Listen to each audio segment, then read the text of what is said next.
Welcome to Zen Study. My name is Naval and today we are going to extend our monetary policy classes. So friends, हम पढ़ रहे थे monetary policy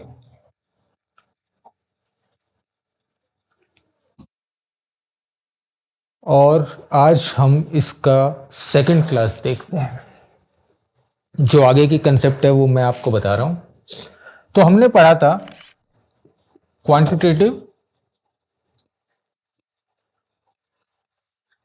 tools. आज हम इसको और डिटेल में पढ़ेंगे और आज मैं आपको पढ़ाऊंगा LAF, liquidity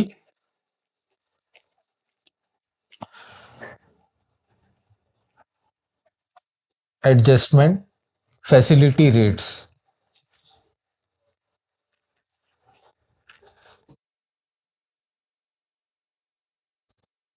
liquidity adjustment facility rates आपको पता होंगे, ये क्वांटिटेटिव टूल्स हैं। क्वालिटेटिव टूल्स मैं अपनी आने वाली क्लास में आपको बताऊंगा। अभी के लिए हम क्वांटिटेटिव टूल्स पढ़ रहे हैं। तो इसमें हम देखते हैं एक एक करके कौन कौन से ये लिक्विडिटी एडजस्टमेंट फैसिलिटी के रेट्स होते हैं। तो first of all repo rate.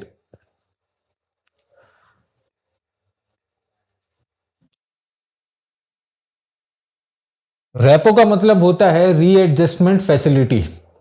ठीक है, तो समझते हैं ये एक्चुअली में होता क्या है। तो मान लीजिए कोई एक बैंक है एसबीआई और आरबीआई है, जो आपको पता है कि मॉनेटरी पॉलिसी जो है वो आरबीआई हैंडल करती है। तो एसबीआई को लोन चाहिए, एसबीआई को 100 करोड़ का लोन चाहिए, 100 सीआर का।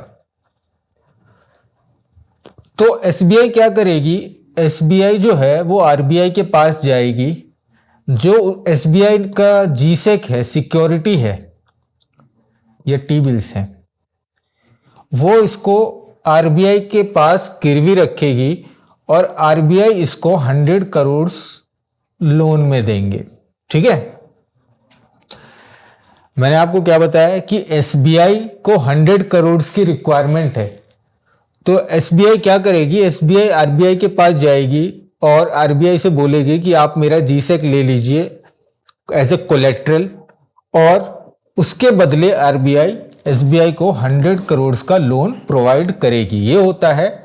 और साथ साथ एक एग्रीमेंट भी करेगी, साथ साथ एक एग्रीमेंट भी होगा जिसमें यह बोला जाएगा कि आने वाले टाइम में, कुछ टाइम में मैं जो है अपने जीसेक को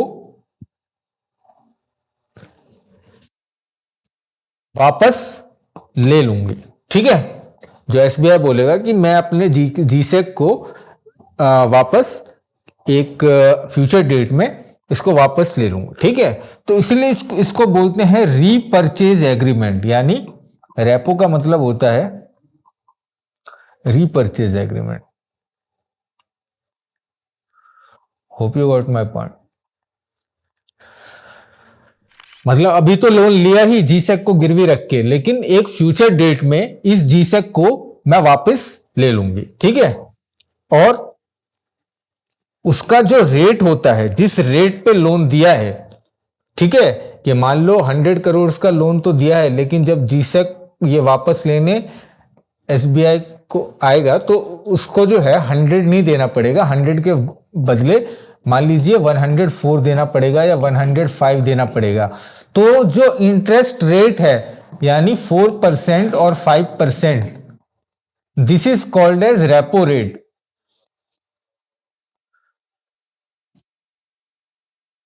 ठीक है, इसमें क्या हुआ कि एक तो लोन मिला जीसेक के बदले, जीसेक एज ए कोलेट्रल के बदले, और साथ साथ एक रीपर्चेज एग्रीमेंट भी हुआ कि मैं वापस अपने जो सिक्योरिटी है उसको वापस ले जाऊंगी। और साथ ही जो रेट डिसाइड हुआ वो कि कौन से रेट में देना है लोन, उसको बोलते हैं repo rate. Hope you got my point. ठीक है, तो अगर इसको एज ए डेफिनेशन अगर इसको वन लाइन में समझना है तो हम ऐसे समझेंगे, the rate at which RBI lends to its fellow financial institution for short term, ठीक है, और long term, keeping their G Sec as collateral, keep the rate at which RBI lends to financial institution for short terms, keeping their collateral as security, this that rate is called as repo rate. Okay, repo आपको समझ में आ गया, ठीक है। अब repo तो आपको समझ में आ गया, अब हम डिस्कस करते हैं रिवर्स रेपो।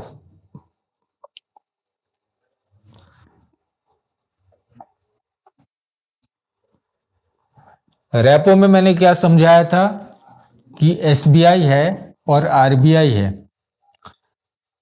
एसबीआई अपनी सिक्योरिटी यहां पे गिरवी रखेगा, आरबीआई इसको पैसा देगा, फिर क्या है, कुछ टाइम के बाद ये अपनी सिक्योरिटी वापस ले जाएगी और ये 100 करोड़ के बदले इसको मान लो 105 करोड़ इनको वापस करने पड़ेंगे आरबीआई को। तो वो रेट जो है वो है रेपो रेट।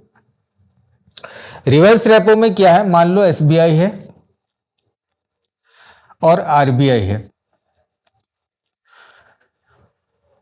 तो रिवर्स रेपो का रिवर्स इसमें क्या है, एसबीआई जो है अपने एक्सेस मनी, मान लो एसबीआई के पास 100 करोड़ एक्सेस मनी है तो वो आरबीआई के पास जमा करवा देगा, ठीक है, और इसके बदले आरबीआई एसबीआई को सिक्योरिटी एज ए कोलेट्रल देगी, ठीक है। ये रेपो का बिल्कुल रिवर्स है। इसमें एसबीआई जो अपने सरप्लस पैसे हैं वो आरबीआई के पास जमा करवाएंगे और आरबीआई उनको G Sec security as a collateral भी प्रोवाइड करेंगे। ओके, तो ये भी रीपर्चेज एग्रीमेंट है, तो कुछ टाइम के बाद क्या करना पड़ेगा, आरबीआई जब इसको पैसे वापस करेंगी, ठीक है, आरबीआई जो अपने पैसे इसको वापस करेगी तो इसमें भी इंटरेस्ट देना पड़ेगा, ठीक है, मान लो X%, और फिर जीसेक इसको लौटा देंगे। समझ में आ गया? तो ये रेपो का बिल्कुल अपोजिट ही है, ठीक है। इंटरेस्ट इसमें भी मिलता है और आरबीआई इसमें इंटरेस्ट चार्ज करता है, और इसमें रिवर्स रेपो क्यों किया जाता है, बैंक को इससे फायदा होता है, बैंक को इंटरेस्ट मिलता है अपने जो सरप्लस अमाउंट है। मान लो उनके पास कोई लोन में लेने वाला कस्टमर नहीं है तो अपने एक्सेस पैसे को रिवर्स रेपो के थ्रू जमा करवा सकता है और उस पर उसको इंटरेस्ट भी मिलता है। या कभी कभी एक्सेस लिक्विडिटी के लिए बहुत ही ज़्यादा लिक्विडिटी है तो उसको सक करने के लिए भी ये किया जा सकता है, इंटरेस्ट मिलेगा लेकिन, ठीक है, banks get interest from this thing. लेकिन एक चीज़ और याद रखो, जो रिवर्स रेपो में जो ब्याज मिलता है ना आरबीआई को, रिवर्स रेपो में जो आरबीआई को ये रिवर्स रेपो में जो बैंक को ब्याज मिलता है वो रेपो से कम होता है, repo minus sum % generally. Reverse repo में बैंक अपनी जो एक्सेस लिक्विडिटी है, अगर उसके पास कोई लोन में लेने वाले कस्टमर नहीं है तो वो उसको जमा करवा सकते हैं आरबीआई में के पास, और उसमें उनको इंटरेस्ट भी मिलता है। जो इंटरेस्ट मिलता है वो रेपो से कुछ % कम होता है या कुछ बेसिक पॉइंट्स कम होता है, ठीक है। तो hope you got repo and reverse repo. इससे रिलेटेड कुछ कंसेप्ट हैं, policy corridor and liquidity adjustment facility. अब लैफ कॉरिडोर के बारे में आपने सुना होगा, लैफ कॉरिडोर।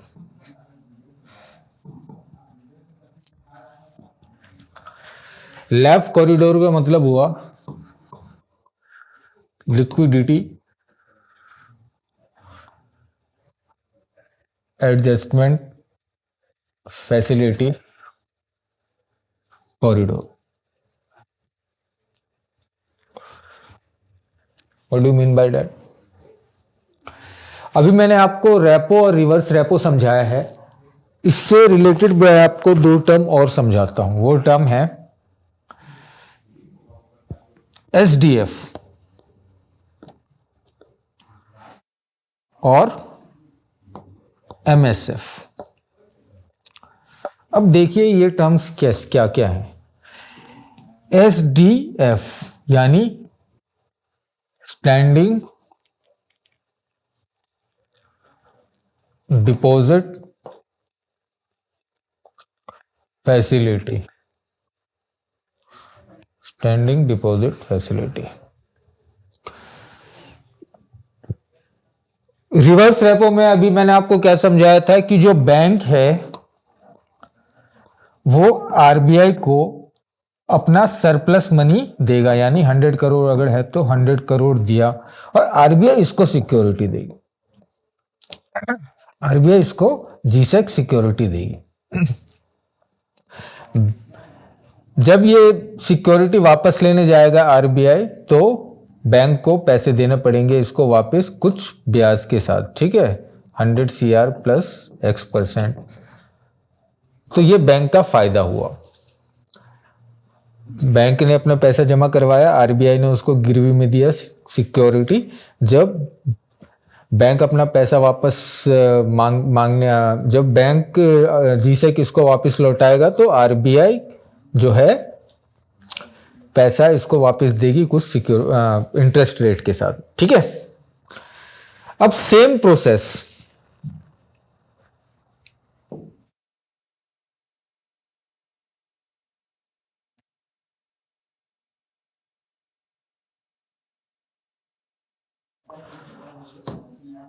अब मान लो सेम प्रोसेस, बैंक है और आरबीआई है।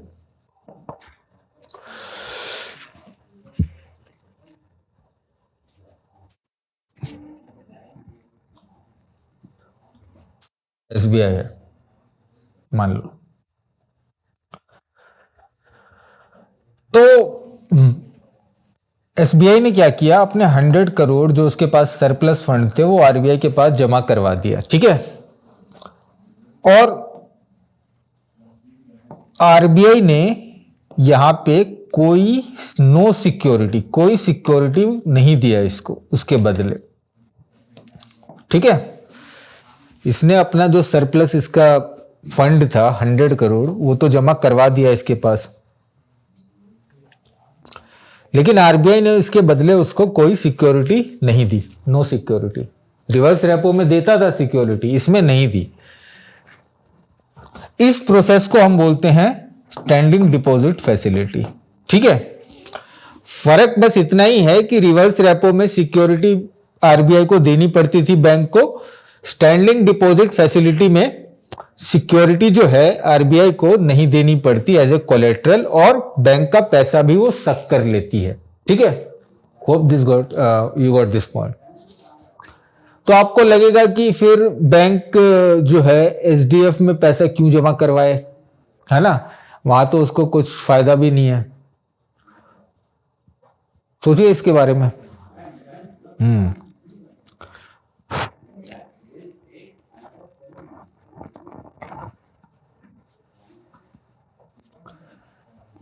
तो इसलिए बैंक पैसा इसमें जमा करवाती है क्योंकि इसमें इंटरेस्ट रेट ज्यादा मिलता है,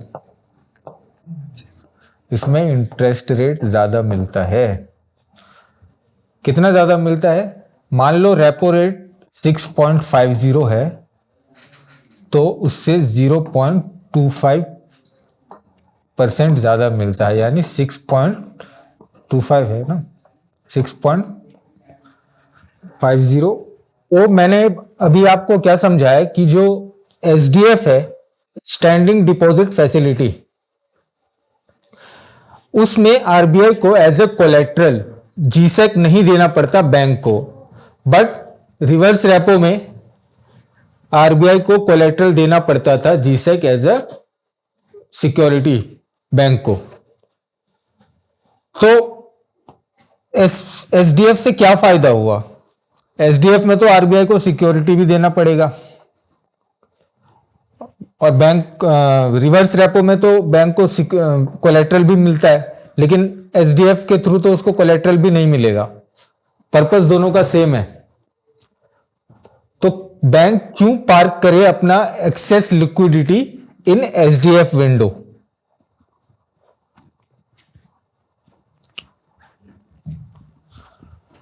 तो अभी एक बेसिक डिफरेंस समझिए। रिवर्स रेपो है, रिवर्स रेपो है, ये कंसेप्चुअल है, इसको ध्यान से समझिए। रिवर्स रेपो है, बैंक है और आरबीआई है मेन प्लेयर। बैंक ने अपना पैसा जमा करवाया 100 CR एक्सेस लिक्विडिटी, आरबीआई को इसके बदले जीसेक देना पड़ेगा as a collateral.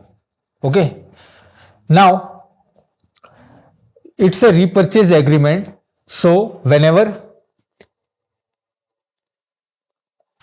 bank return GSEC to RBI, they will get interest on their 100 CR। ठीक है, वो X% मान लेते हैं। एसडीएफ में क्या होगा? बैंक है, आरबीआई है, दो मेन प्लेयर। बैंक अपनी एक्सेस लिक्विडिटी यहां पे देगी 100 CR, बट ये मेन डिफरेंस है, यहां पे जीसेक देना पड़ेगा, यहां पे no security is required, no security और कोलेट्रल। ठीक है, तो फायदा क्या हुआ? फायदा क्या हुआ आप बताइए।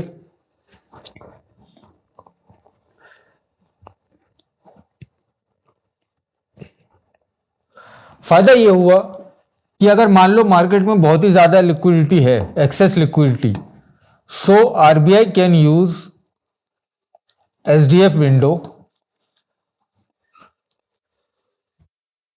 so RBI can use SDF window to suck excess liquidity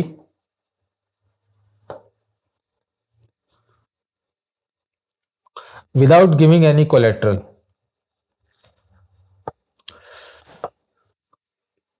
without giving any collateral।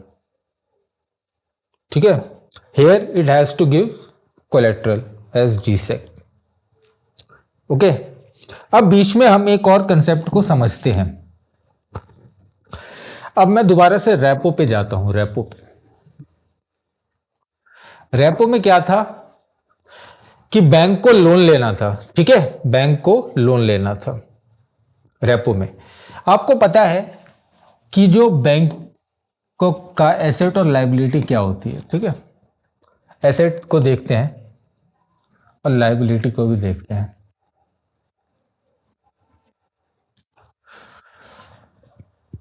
Liability तो पता है आपको, डिपॉजिट्स होते हैं।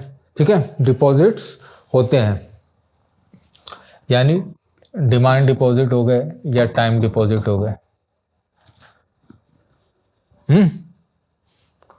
एसेट साइड में क्या क्या रखेंगे? यहां पे रखते हैं CRR 4% हो गया, SLR 18% हो गया, नॉन SLR सिक्योरिटीज भी होती हैं, मान लो X% है। फिर प्रायोरिटी सेक्टर लोन, ये 40% देना पड़ता है। ये इसके एसेट साइड में हम लिख लेते हैं। नाउ रेपो में आपको पता है कि बैंक को लोन चाहिए होता है for short term from RBI, और आरबीआई जिस रेट पे उसको लैंड करती है उसको रेपो रेट बोलते हैं। ये तो रेपो हो गया, ये हम पढ़ चुके हैं। एक विंडो होता है एमएसएफ, इसको बोलते हैं मार्जिनल स्टैंडिंग फैसिलिटी।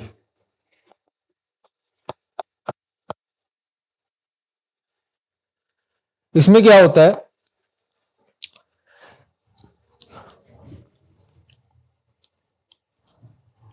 इसमें क्या होता है?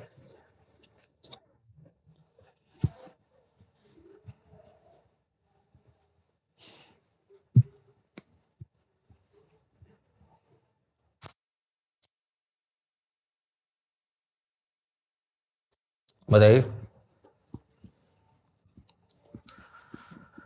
अब रेपो जो मैंने आपको पढ़ाया था उसमें आपको पता होगा कि बैंक, जैसे बैंक है और आरबीआई है, तो बैंक को चाहिए पैसा, बैंक ने अपना जीसेक यहां पे गिरवी रखा।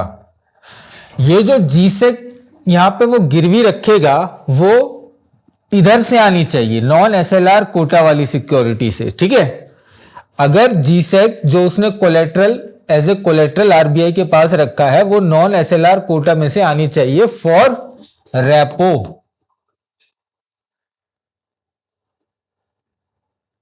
Okay, but for MSF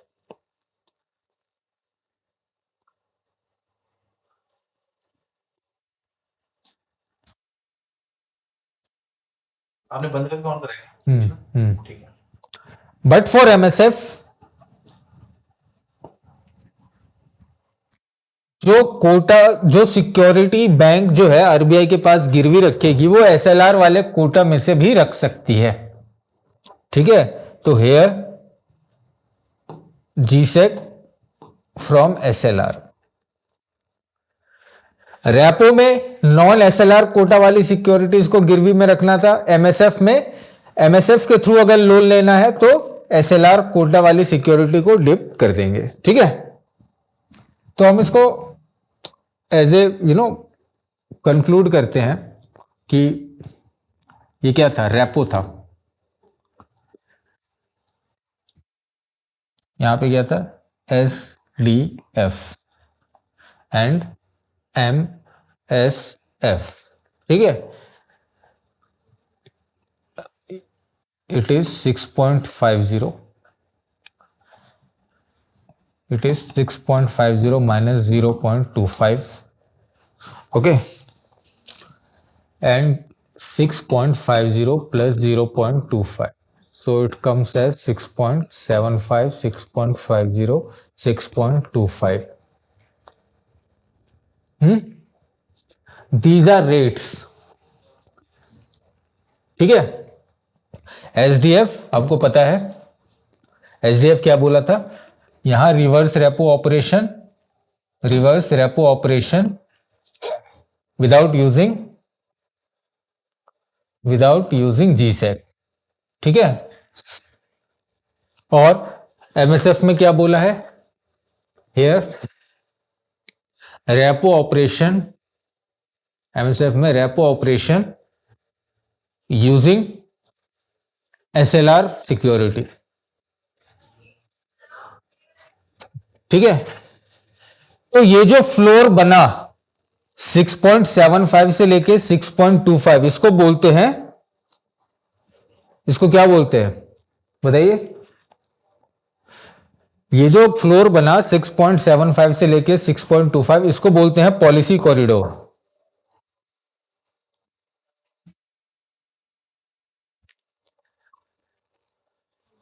So what is the width of policy corridor?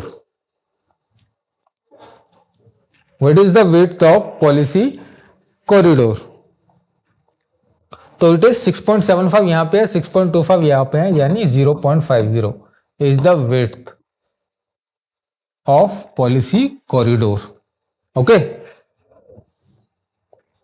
Now अभी कुछ छोटे छोटे कंसेप्ट और समझ लेते हैं इस क्लास में। एक टर्म होता है मार्केट रेपो।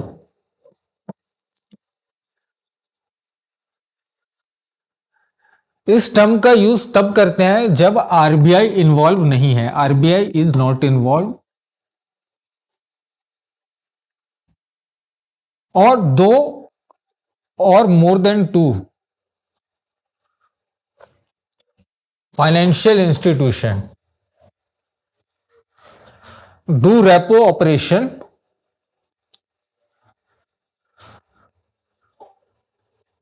Among themselves.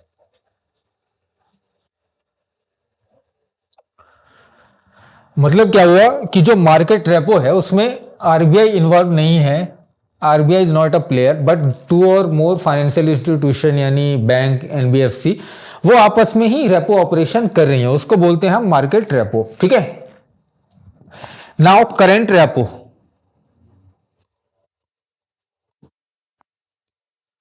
ये जो रेट है, जो अभी रेट एट विच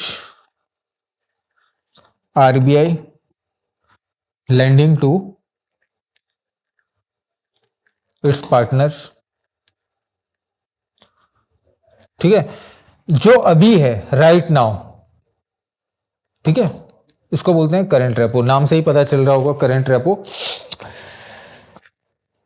एक टाइम होता है न्यूट्रल रेपो। न्यूट्रल रेपो ये क्या होता है? तो repo rate, percent of repo rate at which inflation is under control.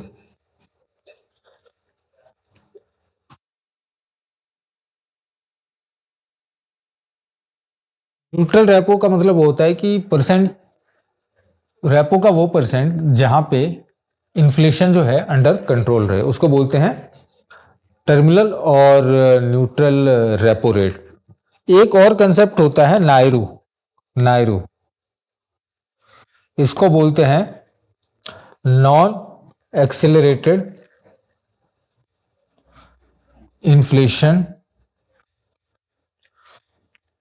Rate of interest. It is related to unemployment.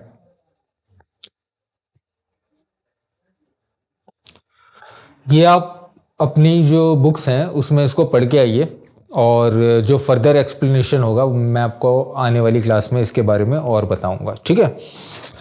तो फ्रेंड्स, इस क्लास में हमने अलग अलग कंसेप्ट को पढ़े हैं, ओके,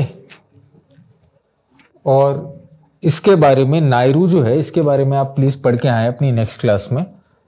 और इससे रिलेटेड कुछ और माइन्यूट टर्म्स हैं जो मैं अपनी आने वाली क्लासेस में और डिस्कस करूंगा।